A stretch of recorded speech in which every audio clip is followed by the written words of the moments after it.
Welcome, gamers, to this week's episode of Last Call Gaming. We're episode 195. Today is May 9th. My name is Craig Perales. Joining me, Mandrew Montemayor. On the verge of vacation. I'm so excited to leave tomorrow and get out. Are you leaving? I forget what you said. Are you leaving in the morning, or do you work a bit and then you take off? I'm working. I'm gonna save you something. There we go. Oh, I'm working a little bit tomorrow, and then I'm leaving early. But like I said last week, if you guys happen to be in LA for Attila Born of Osiris, make sure you say hi. Oh, you better say hi to our boy while you're out there. So guys, thank you for joining us on YouTube. Make sure you like, comment, subscribe, share it if you can. Ring the notification bell. If you're interested in following us on any of our social media, our Linktree link is in the description. And if you guys are listening to the audio-only version of this podcast, you can check us out on your podcast platform of choice. So before we get into our main topics, we'd like to do what are you up to? We talk about anything we've been playing, what we've been up to. But Andrew's going to a concert, and you've just been crushing Far Cry still? Nothing new on that front? Actually, before I came over here, I finished Far Cry. Oh, did you beat it? Yeah, okay. I did. I finished it earlier today. I really liked it. It was actually really good. I wouldn't call it like a 10 out of 10 experience or nothing like that, but it's a good game that when the next one comes out, I can definitely pick it up and jump in and have a lot of fun. I had a really good time with it. The story was really good. Giancarlo Esposito was amazing, and it just steals every scene that he's in. Good. And that ending, very bleak, that I almost kind of was like, I don't know if I want to hate this. I hate the situation, but that's the realistic situation of what I would assume for some sort of revolution to take place. So, was very good. But I definitely had to sit on it for 5-10 minutes afterwards. I'd really want you to go play number 3 now, like a remake. I'm sure there's a remake of number 3, but I think you would take that one. I'm glad you brought that up, because I don't think we had talked about it originally when it came up, and I don't know if they added it afterwards, because I know they added DLC. Now, this is spoilers for a game that came out in 2021. At the very end of Far Cry 6, did it always have what's Juan talking to Voss about selling the Vervivo drug?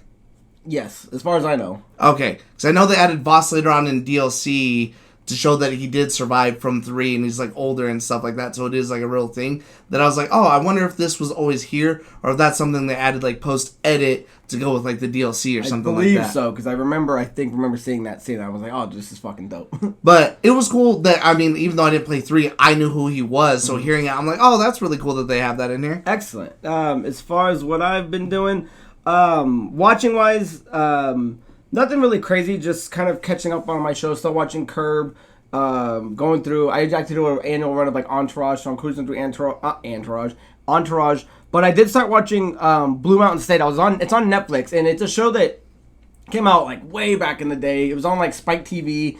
I've always wanted to kind of go through it again. It's got 3 seasons and a movie that I believe they actually kickstarted. And I saw it on Netflix. I was like, man, I haven't seen this in forever. Let me just see if it still holds up. Dude, it is one of the funniest shows. Bringing it back or something? I don't know if they're bringing it back in a new, new people, new coach or anything like that. But, dude, it's still, dude, I'm dying laughing at all these. Thad Castle, played by Alan Ritchson, is one of the funniest characters ever created, especially when you see how Jack Reacher? Yeah, how buff he is and how solid he is as Jack Reacher. And dude, they get away with some pretty raunchy stuff, dude. The whole pocket pussy stuff, all the drugs they do, all the things that they get away with this. Because I was remembering dude, they were getting away with a lot of stuff back in 2000. I don't know, let's call it 2006 or whenever it was coming out. Because I think watching it in high school, I think, but.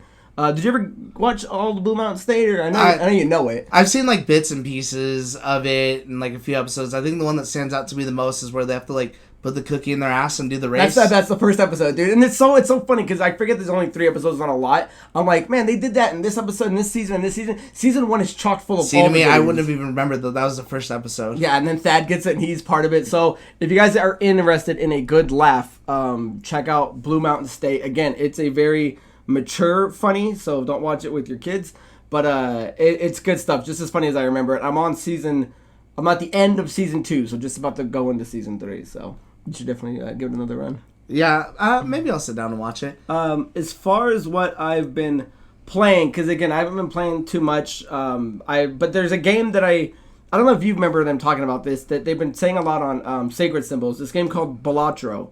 It's this, let me read it, it's a poker-themed roguelike deck-building video game developed by Local Thunk and published by PlayStack. You can find it on all the platforms. It came out on February 20th, 2024.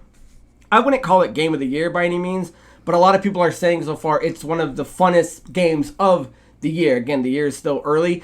It's fantastic. It's such a chill podcast game, and you essentially you have a bunch of cards in your hand, and you battle against a small blind, and you have to make a certain point value, and then you have to battle the big blind, and at the end there's a boss, and then every boss has a different ability. It'll be like all diamonds don't work this round, or you can't play the same hand twice. So there's a lot of strategy to it. It's simple to understand, but it's very difficult to keep going because it does get a lot harder. The whole concept is that you'll have these joker cards that you're going to want to build up, and it'll be like every time you build a flush, an extra 10 multiplier. Every time you play a 2 or an 8 multipliers. And so then, it's all poker based? It's all poker based, okay. Yeah. So it's a lot of fun. And then there's tarot cards and there's planet cards. So every time you do a flush or something, for example, every hand starts at level 1. But then you get money to buy like booster packs, or you'll get them in game when you can buy them, and it'll raise them up a level. So eventually you can get them to level 2, level 10. And then there's other cards that'll give you bonuses, like while you're playing, you can be like, turn all your cards into clubs or something, so you can make a flush. Dude, it's an addictive game. I can see what everyone's loving about it. I'm actually playing it on PlayStation because, like I was hearing it on this other podcast, and hopefully you're hearing it now, it was on sale for the PS Plus for 3,000 points. So I was like, oh, I've bought a few games. Let me see what I have. And I think I had like 7,000. So I was like, oh, cool. Essentially a free game for me. So I bought it. I've been loving it. I actually wanted to play it for you, but we were kind of getting this all caught up. But I know I was telling Geno about it the other day, and I'm like, definitely check it out, man. Because if you like poker, yeah, and you want something that, and I think I was looking on Xbox because I was gonna get it on Xbox until I saw that I had points. I think it's only like $10 to $15. I don't even think it's a $20 game. So very cheap, very affordable, and very fun. It's got it's a 10 out of 10 on Steam. 96% of players that have done it are liking it, so it's getting a lot of good reviews, and it's definitely getting a good review from me. So that is what we've been up to, guys. Leave down in the comments below what you've been playing, what you've been watching, and anything you've got planned. Cool concerts, maybe, than anyone else. So with that being said, guys, let's move into our main topic, and that is that Xbox is unfortunately taking 2 steps forward, maybe 1 step forward and 2 steps back this time around, and what's going around is that they're shutting down, or they already have shut down 4 of their studios, which is really unfortunate to hear because this is coming off of, for the first time in a while, a lot of good positive momentum that they were having. They just had, a huge success with their Fallout series, which triggered a bunch of gameplay for the Fallout series. And we were our last episode was excitement and speculation on the Xbox Studio event that's coming out. What is it? Xbox Game Just their Xbox Showcase. Event, yeah, the showcase. So, a lot of people were really excited for this and get really jazzed, and then unfortunately this news comes right after it saying that they're shutting down 4 studios. So I'll read this real quick to kind of catch you guys up, and we can kind of dive more into it. It says, and this comes to us from Game Rant. It says, Xbox has reportedly shut down Arcane Austin, Tango Gameworks, Alpha Dog Games, and Roundhouse Studios, with members of the latter team being folded into ZeniMax Online Studios. Layoffs have been a harsh reality of the video game industry these past couple of years, with companies of all sizes laying off significant portions of their staff or shutting down studios entirely. Xbox itself has engaged in multiple waves of layoffs this past year. Xbox started 2024 by laying off almost 2,000 employees from the recently acquired Activision Blizzard and Xbox, leading to the departure of then Blizzard president Mike Ibarra. Now Xbox has issued another set of layoffs, this time combined with significant studio closures that have seen multiple developers that fall under the Bethesda umbrella completely shut down. So never like talking about bad news. 2,000 people getting laid off is that sucks. It's a bad time kind of to be working in the game industry, because also recently Sony just went through a huge number of layoffs, and then there was that huge Embracer layoff. And to me, I look at this as, especially with Xbox specifically, Embracer too, this is a lot of executive incompetence, I would say, of executive leadership, especially when, unlike a lot of these other studios, like Microsoft isn't hurting right now. They don't need to reformat themselves. Microsoft is a $3 trillion company, and when I was looking up their last report from their financial quarter, they had an increase of 17% in revenue and $21.9 billion in profit. So financially, you can't look at this and be like, oh, they're losing money here, they're losing money there. Let's trim the fat a little bit, or even because they could have sold off some studios, I would imagine, and made some money. Somebody would have wanted, Tango GameWorks, but to me, that it makes sense financially. Xbox is just putting a bad taste in a lot of players' mouths. So after this, I kind of want to go into more of what the email was saying and kind of studio by studio. But off the cusp, Andrew, what did you think hearing about this when you're hearing that right after their good graces, Microsoft is down 4 studios? Again, it's just always one step forward, 2 steps back, especially before what's supposed to be a big event. And I think it is kind of a rough time for it, too, because I was even thinking about it. I'm like, okay, I wonder if this is... I don't think it's like a field decision. I wonder if it's like above it, like a CEO like Satya Nadella, or I forget who the other... I think it's Sarah Bond or something like that, at like the Microsoft level making this sort of decision. Because it's like, does this... were they... Obviously, you read the numbers, that they're not like hurting for money. So does this come at the cost of maybe... the Activision acquisition, the Acti Blizzard acquisition, maybe that went on, because obviously it went on longer than it was supposed to. It ended up costing them a little bit more just because there was that long fight and everything. So it's like, is this kind of maybe where they're trying to, okay, well, we did something here. Is this the cost of that? Especially, too, I love Tango, that I was super heartbroken over this. Yeah, because a lot of people are pointing at speculations of Red Dawn did really bad, or Redfall did really bad, and perhaps Hi-Fi Rush didn't hit sales numbers, but you got Phil Spencer quoting these things from the last few years of being like, we're going to be encouraging new ideas and new gameplay from these studios that have unique opinions. Okay, well, when they do that, you seem to close them down. We want to move on and get new Japanese studios to help increase our Eastern-based studios. Tango GameWorks was your only one. It's shutting down. So it's like, you can't... I'm so sick and tired of this guy speaking out of both sides of his mouth. Like, I was a big supporter of Phil, but they have a lot of comments, and I know you want to point one out later when we get to Tango, but I wanted to just point out, so if you want to read Matt's email, the link's in the description. It's huge. I just wanted to point out this one little, these 2 paragraphs that kind of caught my eye and why it makes the least amount of sense to me. And it says, these changes are not a reflection of the creativity and skill of the talented individuals at these teams or the risks they took to try new things. I acknowledge that these changes are also disruptive to the various support teams across ZeniMax and Bethesda that bring our games to market. We are making these tough decisions to create capacity, to increase investment in other parts of our portfolio, and focus on our priority games.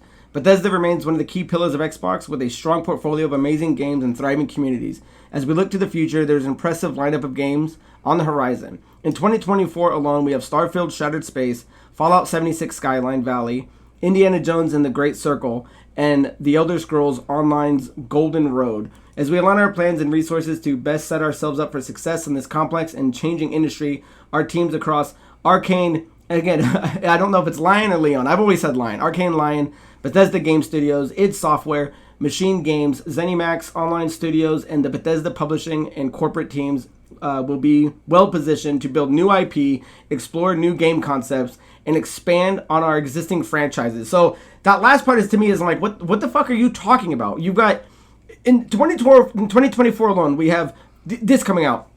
3 out of those 4 games are all just DLC/expansions. Nothing original, building on your franchise. You could say Indiana Jones, but that's really kind of, at this point, for at least what I've been seeing, and maybe you've seen it differently, it's 50-50. Not a lot of people are in love with it. That could go either way, yeah. Some people really love it. So when your last statement says, we'll be well positioned to build new IP and explore new game concepts, it's like, well, you already had that. You already had 2 big studios that were doing just that, building new IP and exploring new game concepts. You can't tell me that Hi-Fi Rush wasn't a completely new concept. I mean, dance rhythm games aren't new per se, but it was new for that studio, and they made a banger. So your last sentence to me just reads as mute. New IP, explore new game concepts.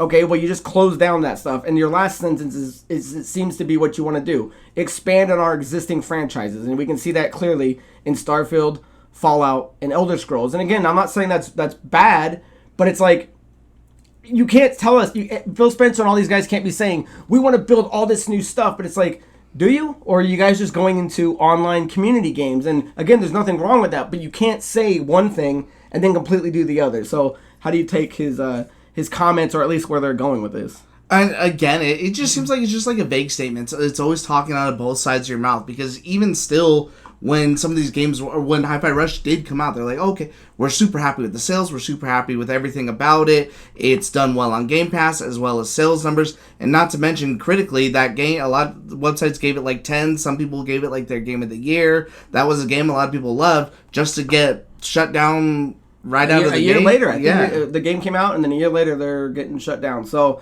and again, it's the other things too. I was looking it up. Microsoft has 23 studios.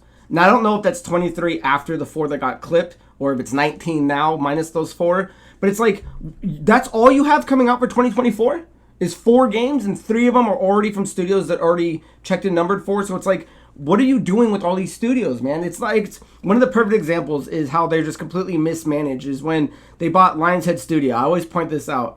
They were the guys that made Fable, and Fable was an awesome fantasy series. I think they bought them in 2006 or something like that. And they went on to make Fable 1, 2, and 3, which were awesome. And then once, Microsoft behind the scenes started mismanaging it, does anybody remember Fable Heroes and Fable Journey, which was an online cross-game interaction between the two? That has nothing to do with what Fable was. And it's like, this is what they do, is I feel like they're just kind of shooting themselves in the foot with acquiring all these studios. So before we get into kind of an ode to what these guys did, is there anything else you want to put on top of this? No, I'd rather just go on, because I got more for like later on. Okay, so cool, I don't want to. So let's start with one of the smaller guys. It's Alpha Dog Games. It's Alpha Dog Games. Let's see. ZeniMax was acquired by Microsoft in 2021 and became part of Xbox Game Studios. As a result, Alpha Dogs was owned by Microsoft since 2021, and it was an indirect mobile game extension of the Xbox brand. Studio was then closed in 2024. It's 4 games that it was able to put out on iOS and Android were Wraithborn, Montrose City Rampage, Ninja Golf, and the game that I was actually looking at a trailer of, and it was apparently doing really well, was Mighty Doom. Now again, this is probably the least studio I didn't even really know what Alpha Dogs did. It's mobile. I don't play mobile. I don't really care. But at the same time, you can't keep saying, we're going to be on every platform. We're going to be on mobile phones and tablets. It's like, you can't do that if you don't have mobile studios. So again, why are you talking about mobile games and then shutting down, which was Mighty Doom, which was a pretty good game? I'm saying, I wonder if this is one of those ones that, again, because it's not like they've came out and made like a statement or any sort of like direct correlation, that I wonder if that one is directly tied to the Activision Blizzard, because they have like all that mobile stuff going on or whatever, that they could, Activision Blizzard King, that they have stuff, I think like Candy Crush and all kinds of whatever else, that would eclipse whatever numbers that thing's doing. But it's like, did it really hurt to keep that studio open just to do something different that's not these other... And that's part of their thing too, is like, I wonder if that's what's taken into consideration, is like, okay, well, maybe it's not so, with the studio like that, it's not how much money people spend, it's how much time are people spending playing your item, because that's how you get, ad revenue and maybe longer sales, or like the little, like microtransactions, or whatever it is for mobile. Again, we're not big mobile people, but... Yeah, it sucks, but I mean, oh well. The other one, the next smaller one was Roundhouse Studios, which was formerly Human Head Studios. Now, let me see here. Let's see. On November 13th, 2019, the studio announced its closure, which was Human Head Studios. Immediately after the release of Rune 2, the whole team eventually formed a new studio, Roundhouse Studios, which was under ZeniMax Studio. And they put out quite a bit of things. They put out Rune 2, Survive By, Quiet Man, Dungeon Defenders. They really did a lot of support for a lot of games.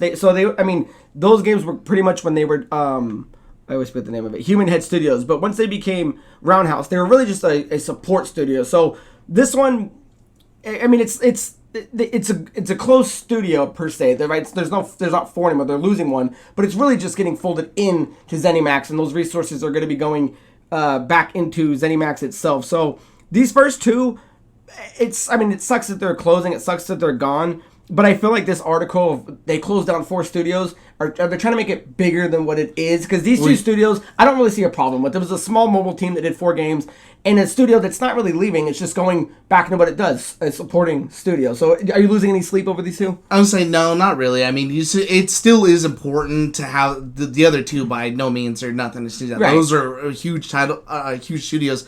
I believe this studio might, check at the bottom to see, didn't they help out on like Redfall?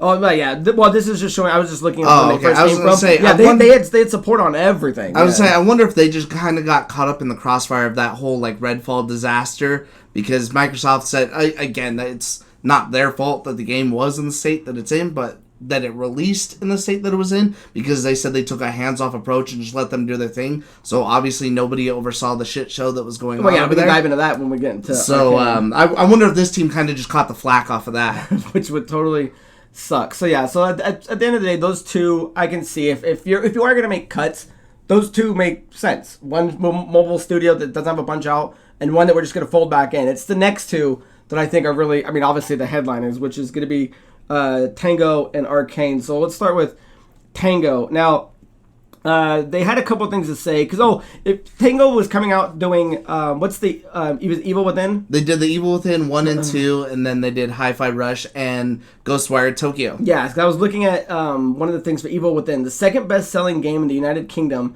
on all the format charts during the week it came out. In the United States, the game was the third best-selling game of October. So it's like Evil Within.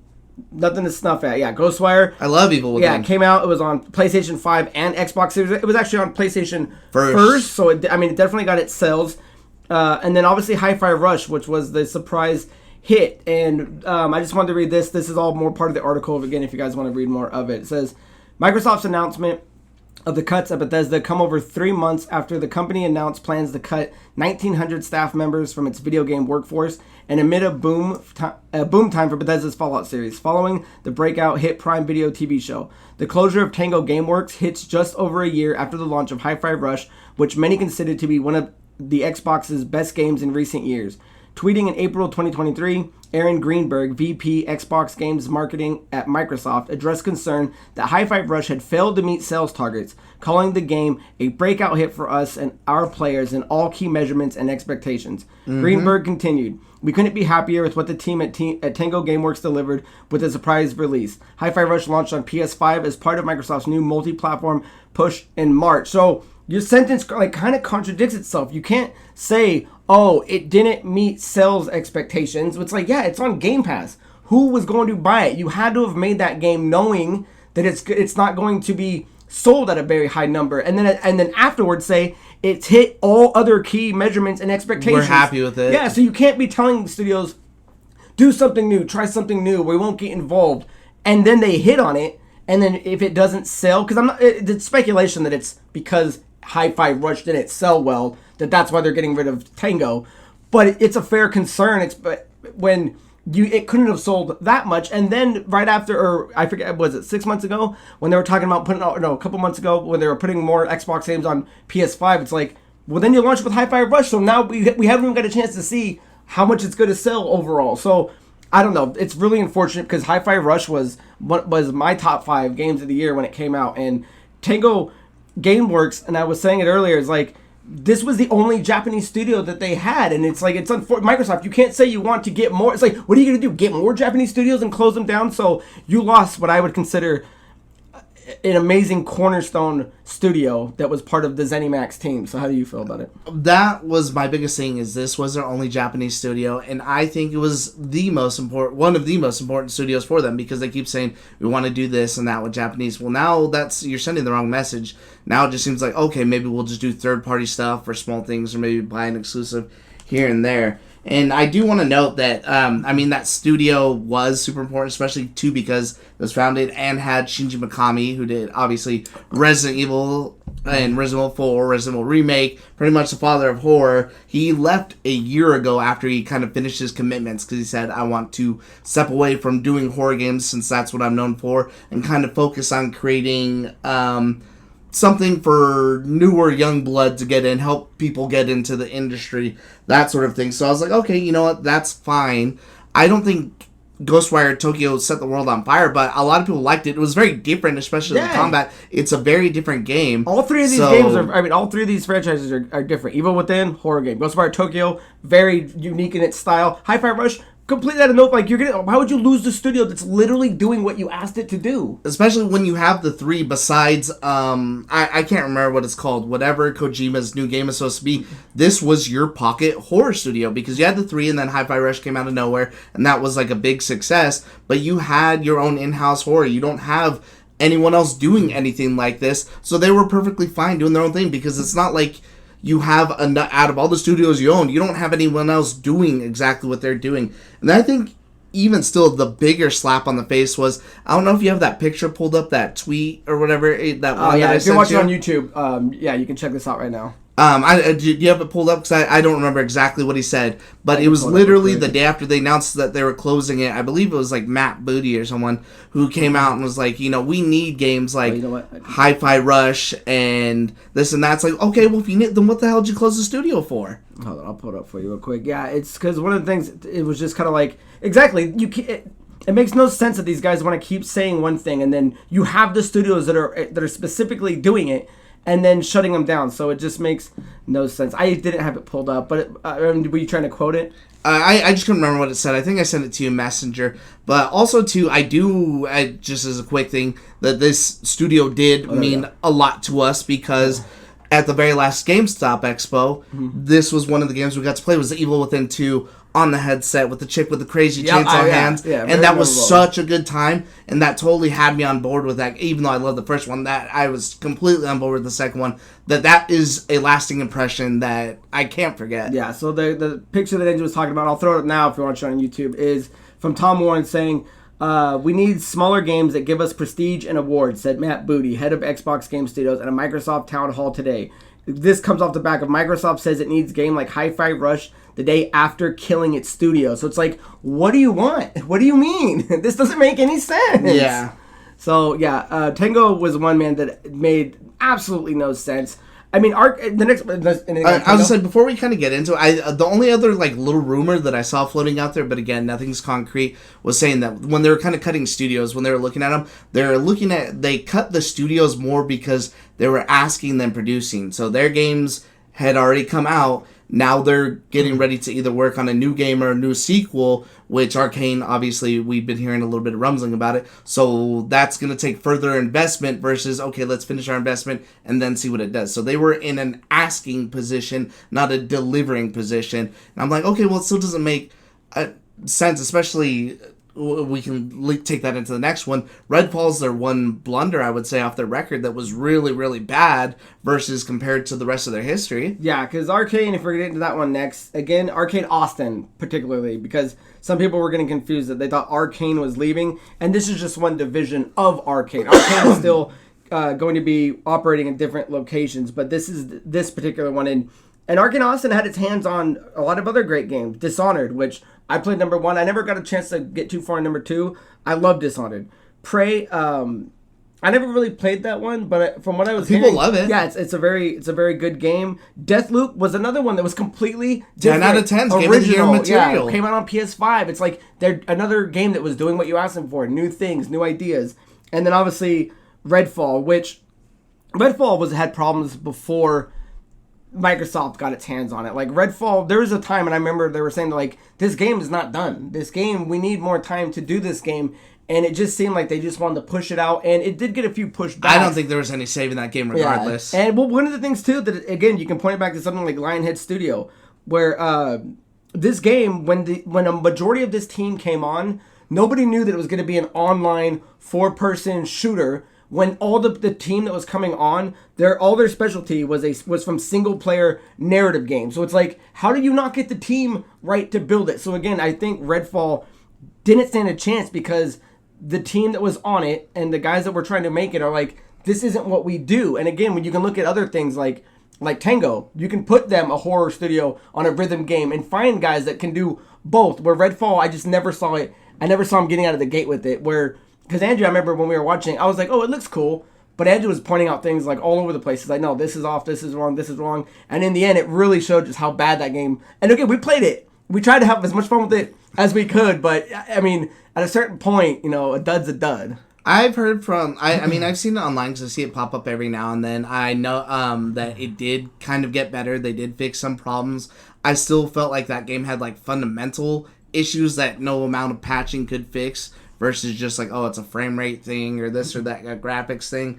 But, excuse me, I do want to say, too, that, it's almost, I don't want to say the writing was on the wall, but the anniversary for this game, a year out, passed, I think it was like a month or so ago, with no fanfare, no news, no nothing. No. They haven't put anything out. And I think what's kind of a bigger, maybe slap in the face for some people too, is the fact that the people that paid $100 for the hero pack still haven't gotten anything back. I don't know. I haven't seen anything saying that they could refund it. I did find that something on there saying that this game will still be playable after the studio closes, and those who bought the Hero DLC, and I wrote this part in quotes because I was like, what does that even mean? Will provide lucrative offers to those who have purchased. I was like, what the hell does that even mean? And why would I want to buy more into something when you're just killing off all this stuff? Or you couldn't even honor whatever this was.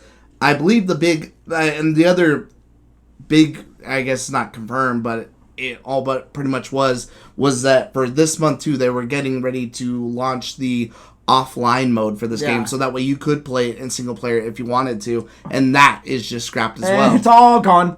It's all gone. So with that at the end, I did want to point out this last little part that Arcane, again, I'm going to call it Arcane Lion, Chief had to say, just in talks of how bad it is to get cut at the knees when you're just delivering on what they say. And it says, in a series of tweets, Arcane Lion Chief Dinga Bakaba hit out at the cuts, calling them absolutely terrible. To any executive reading this, friendly reminder that video games are an entertainment cultural industry, and your business as a corporation is to take care of your artists and entertainers and help them create value for you, Bakaba said. Yes. Continued, don't throw us into gold fever gambits. Don't use us as strawmen for miscellaneous blind spots. Don't make our work environments Darwinish jungles. You say we make you proud when we make a good game. Make us proud when times are tough.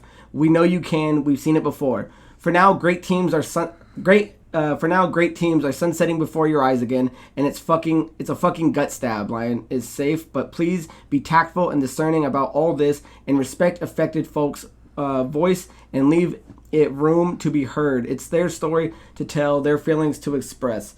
Inside baseball, but if I read immersive sim curse from the community, especially from a fellow dev, I swear to God, please let's talk about the real challenges instead of rehashing irrational anxieties of the past. Even more inside baseball, but with very, very wide range. As a wise and solely missed man said, please stop. So this is a guy still working with the company that's canceling all these studios, saying this is disgusting practices. You can't tell us, and again, what we've been saying the whole episode, you can't tell us to do this, that, and the other, and then when times get tough, be the first ones to scrap. So it was really interesting that he came out and said what he had to say, and he's like, hey, he's like, we're safe for now, but you never know in this industry, so you got to be careful with what you do. That's the next big question. Like, why would anyone why wouldn't a studio want to stay independent now versus join with Microsoft to do something with Microsoft at the prospect of getting scrapped? And this made me even think too, because there's rumors that they're not done. I'm like, what other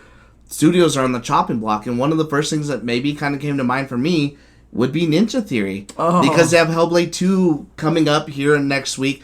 I'm not excited for it because I personally wasn't crazy about the first one. But you took I think it's been 7 years since the last one came out. And I don't feel like there's a lot of hype or a lot of chatter about this game that's supposed to be dropping. And so that could... but I mean, they were a smaller team. I don't know how big they are now. But that could easily be the next team that's, cut. And again, sell it.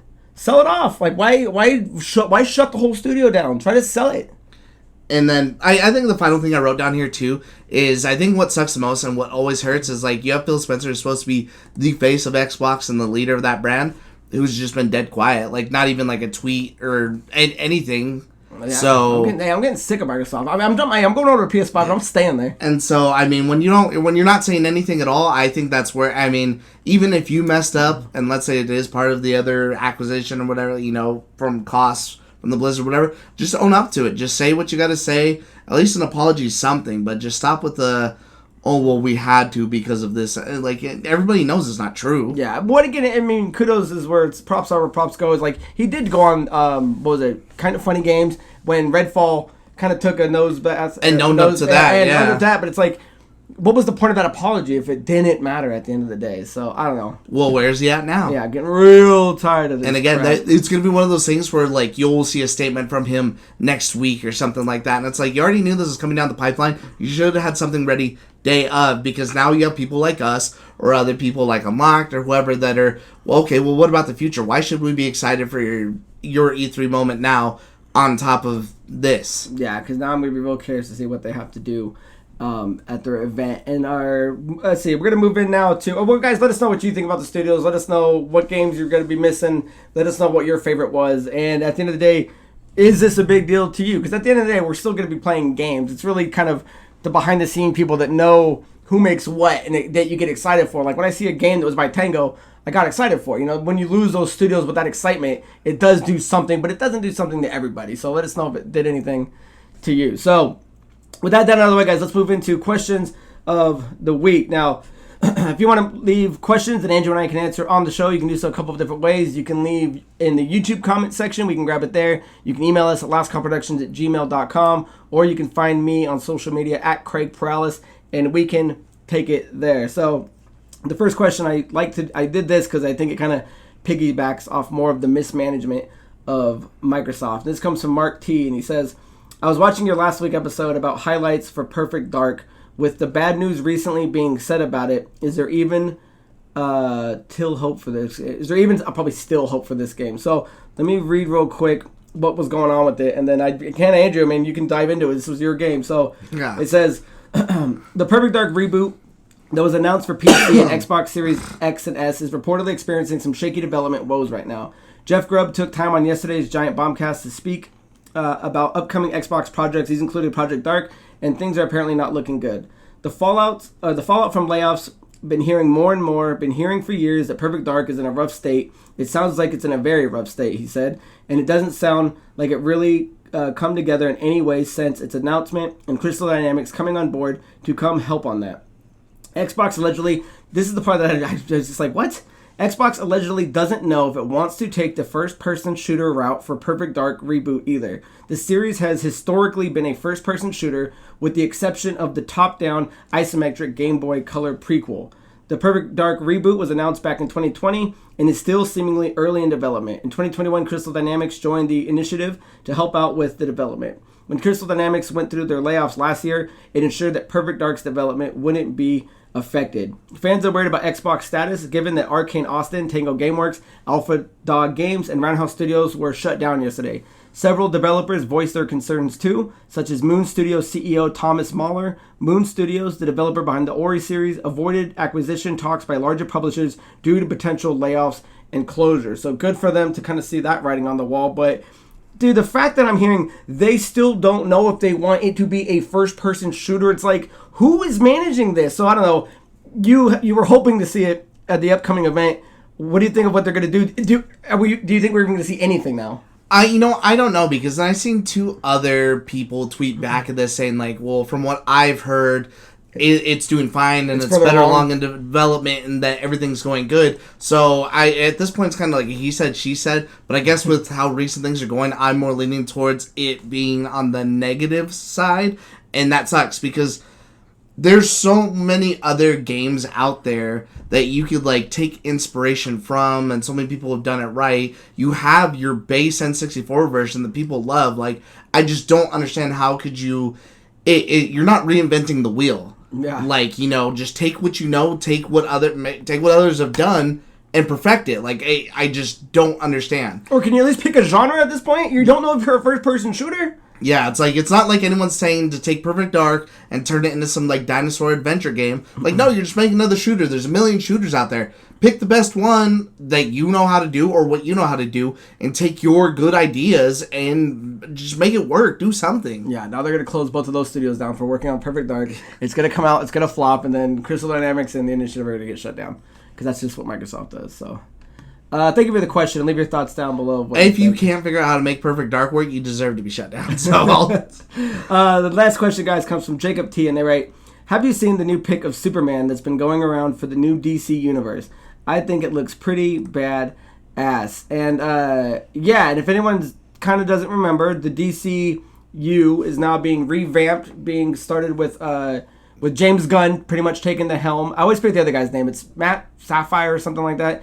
And the picture coming out is pretty badass looking, but what a lot of people I think are forgetting is that this isn't This may or may not be in the movie, but this is concept art. This isn't a trailer or this isn't a poster for the movie. So a lot of people are kind of seeing that Kamehameha Gatling gun kind of blast in the background, which looks sick. But I mean, let's just look at the new Superman. I forget. Are you a big Superman comic guy? I don't think you are. I'm not crazy big into it, but I mean, I like him enough. My problem with Superman is just that he's just so fucking strong that it's the Dragon Ball Z problem. Like, when you're so strong, the only thing you do is create stronger people. There can't be that many fucking people that are that much stronger in the universe. And then it's just a slugfest every time versus... I mean, at least Dragon Ball Z does it right. I mean, Superman just throws punches and fucking haymakers. But He's got frost breath. He's got laser vision. I just thought it was dumb. People were like, he could show a little urgency. It's like, it's concept art, and it looks great, though. Dude, I like it because it's like, dude, I put my boots on one at a time. And you can tell he looks, I mean, his suit already looks battle damaged, right? I mean, I don't think this is going to be like, darkness in his costume. I feel like he's already been in a battle. I like his look. The only thing I'm questioning is, and I'm pretty sure he is, if they bring back the red underwear. Because I'm seeing like a hint of like the red underwear and the belt, and I thought we were at the point where that was kind of gone. I mean, I'm not opposed to it by any means, but it's just one little thing that I thought maybe we're kind of done with at this point. Because I don't think you'll ever see Batman in underwear again. I think, I mean, at least that's the smallest arguments or just little gripes. At least no one's complaining about the way he looks compared to... Because Henry Cavill was perfect. Henry Cavill is Superman. To replace him with something like that wasn't my first thing. Was like, oh, he's no Henry Cavill. I'm like, no, that dude looks great. Looks like a Superman to me. One of the things I remember I was reading is that people are like, oh, there's way too much padding in this guy's suit or something along those lines, like Shazam. But I think, if I'm not mistaken, James Gunn said that there's no padding in this suit. Like, this guy's, I mean, he's not huge. He's not the Rock in Black Adam. But, I mean, if that's all natural, then I think he's got a definitely good build for it, and I'm super excited. But as far as the laser blasts in the background go, do you think that's something that's going to be in there? Because to me, I feel like this is all very forced, right? Compared to what we want to see. I think this is just kind of just showing that Metropolis is going to be going through some shit, and Superman's just like, well, here we go again. Yeah. You don't think any of that's in there? No, I don't think so. I mean, I don't even know what that could possibly be. Like, someone trying to stop a moon? Like, is it a giant eye? Is it Brainiac's fucking ship? Oh, you know what? I never looked at it thinking it's an eye shooting that way. I always, in my head, I just kept seeing, like, Vegeta's Gallic gun, like, shooting at a Kamehameha blast or something, and they were hitting each other.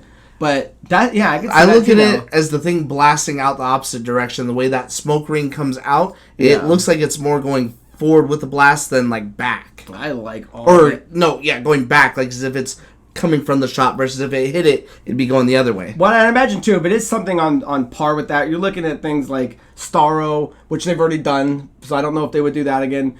I like Starro. Brainiac or something like that, having one of his things come down. So, but if it is just a hint of what the battle's going to be, it definitely kind of looks more on like a cosmic level. So, and again, you got to remember, this is a Superman that's already established. This isn't Clark Kent finding his way, right? As far as we can tell, there's going to be the Green Lanterns are in it. There's already like a bunch of roles. I don't know if John Jones was in it, I forget, but like this one's already going to have like a big cast of characters. And with James Gunn at the helm of it, this dude, I'm like, dude, let's see a banger Superman movie. I just want to see people that are like maybe not consider their prime, still be a little early. Yeah, 2 or 3 years in sounds about right versus like a 40-year-old Bruce trying to like do all this stuff. Like, no, you need that 25-year-old Bruce Wayne. Yeah, well, as far as you can tell, too, Superman still looks pretty young, too, right? So he's going to be... yeah. He always looks young. But, no, he gets old. There's old man Superman. He's got gray hair in that picture. Oh, I thought you were going to say the Batman Beyond, where he just has one gray stripe going down the side of his head. So, yeah, definitely looking forward to it. And I'm really curious if the next one they do is going to be like a Clark Kent version. Because I want to see how they're going to play that off. Because one of the things with Man of Steel with Henry Cavill is... His Clark Kent, up until they did the Batman vs. Superman, like, his Clark Kent was very not-existent in the first Man of Steel movie, right? Because so this one, he's going to be heavily involved in the Daily Planet and all that, and I can't wait to see how they do that. James Gunn dynamic of that. It's just funny. Like, you're just going to have this shredded guy working at the Daily Planet. I almost said Daily Bugle. Hey, well, I can't wait for it, and shredded he shall be. So, guys, that is the end of episode 195. Be sure to join us next week for episode 196. And until then, guys, my name is Craig Perales. That is Mandrew Montemare. Cheers. See you guys out there.